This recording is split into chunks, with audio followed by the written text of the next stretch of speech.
Millions of tons of rock and clay jamming the Towy Valley at its narrow outlet from the hill country. Britain's latest and highest dam, the Brianne Dam. A new neighbour, but for whom?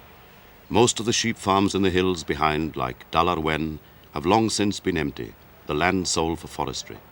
Llyn, whose blind windows now look over a new lake at the back of the dam. But there are still ponies on the mountains, and still some people, like them, born and bred in the stern loneliness of the hills. Nantclwyd, the last occupied sheep farm in the heart of the mountains.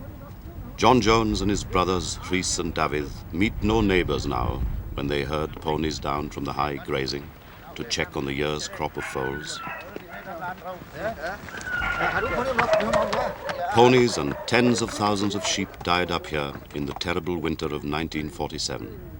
One by one, the old families sold up and left the hills.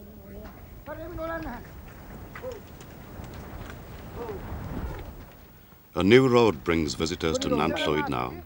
Soon a new lake will lap only 2 fields from the farmhouse. For John Nantclwyd, half a lifetime has brought more rapid change than many generations saw before. Oh, I remember people living in every farm around here. 12 farms are going empty now. There were good neighbours and good sheep farms. There was Henwas, 3/4 of an hour's ride from here. Llyn about the same.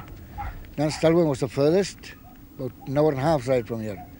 Then there was Rhandirmwyn, Nantclwyd, Pantaclwyd, Vanog, Trausnant. They're all gone.